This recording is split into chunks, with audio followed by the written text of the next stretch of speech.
Good morning, my Real News Midday TV family. Thank you so much for tuning in this morning, and I'm wishing for everyone a wonderful and a productive day. And in the news this morning, Rock Hall business owner complains about a curfew. A businessman in Rock Hall, St. Andrew, is complaining bitterly about a curfew imposed by the police that he claims has crippled the commercial activity in the area. The curfew is putting unnecessary stress on business people, plus there is no real police presence, no patrols. The only people who are suffering are the business people in the square, one business owner, speaking on condition of anonymity, told the news. Business like the gas station, the Supreme Ventures outlet, the wholesales, the haberdasheries, everything has to close at 6, but everyone else is wandering around because there are no police patrols and there are criminal elements now ordering people off the street and abiding up residents to leave the square, he added. Police in the St. Andrew North Division imposed the curfew in response to a flare-up of violence in Rock Hall, but the business owner said the curfew is a disproportionate response. The only violence we know of is that someone got shot in their hands 3 weeks ago. That should not meet the criteria for a curfew, the business owner said. The curfew started last Wednesday, stopped Wednesday, and then started back Thursday. This is foolishness. When will this curfew end? He said, exasperated.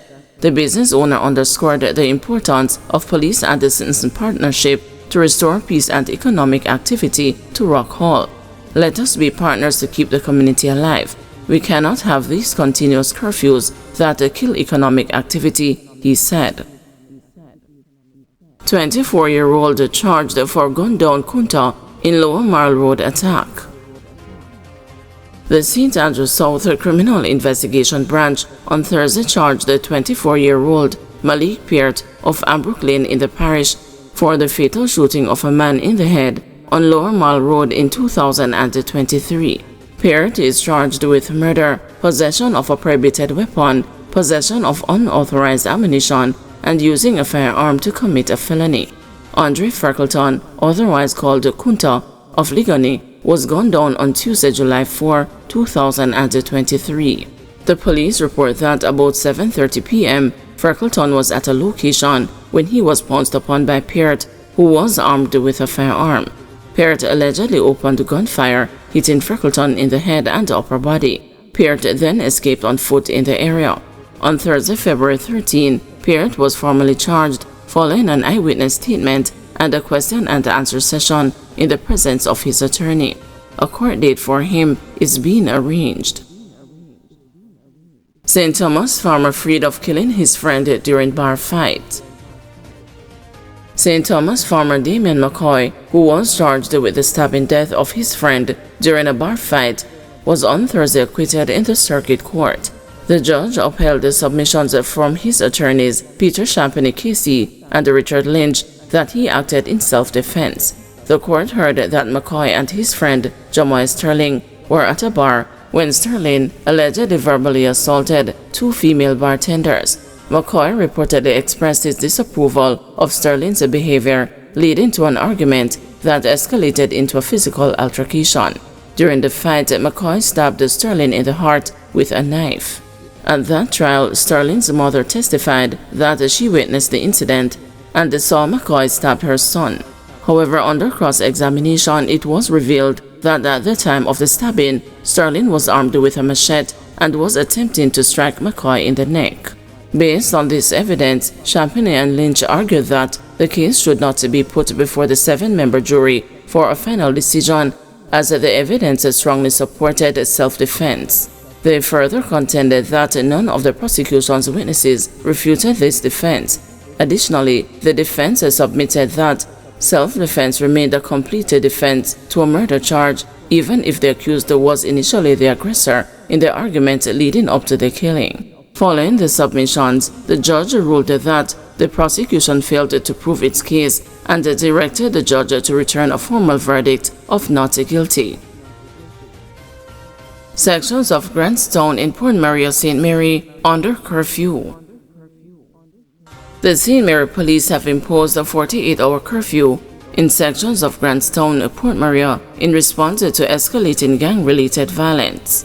The curfew took effect at 6 p.m. on Friday, February 14, and will remain in place until 6 p.m. on Sunday, February 16. Acting Superintendent Anthony Wallace, head of the St. Mary Police Division, stated that the curfew was implemented following a series of violent incidents, including arson, attempted robberies, and the threats of retaliation, which have heightened the fear among residents. As law enforcement authorities, we believe that immediate intervention is necessary to restore public safety and prevent further criminal activities, Wallace said. The curfew boundaries are: Point A, from the intersection at the entrance to Villa Road, running northwest approximately 1,500 meters to Kidland. Point B extends approximately 2,200 meters north to the intersection of Kidland and the Mason Hall roadway. Point C moves northeast along an imaginary line for about 1,250 meters to the Firefly Estate entrance.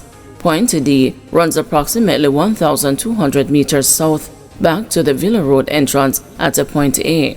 During the curfew, all persons within the affected area are required to remain indoors unless otherwise authorized by the police.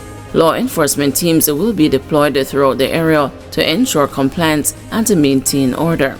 The St. Mary Police Division urges residents to cooperate fully with the law enforcement officers and report any suspicious activities. The public is also reminded that these measures are intended to ensure the safety and the security of all citizens, Wallace said. PNP councillors discontinue plan to challenge Clarendon chairmanship in court. The People's National Party caucus of councillors says it will no longer be heading to the court over the chairmanship of the Clarendon Municipal Corporation, but wants changes to the composition and the leadership of committees within the local government body.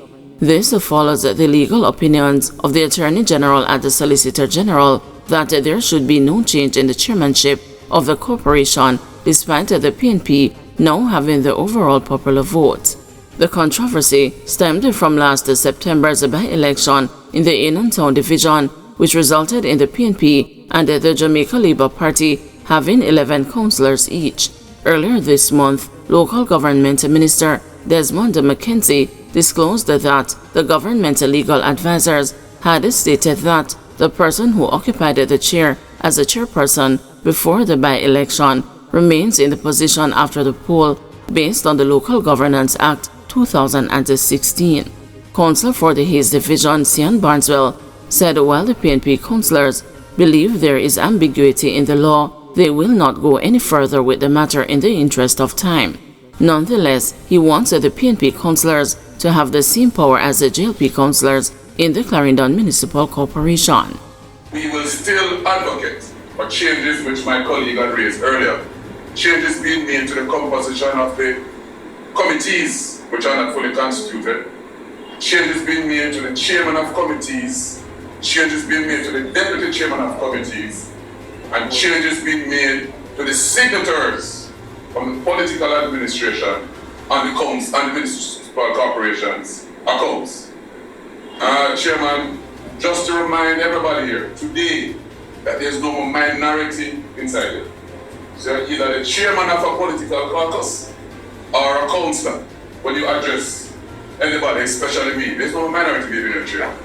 And as such, we on this side is demanding that those changes happen forthwith. Thank you, Chairman.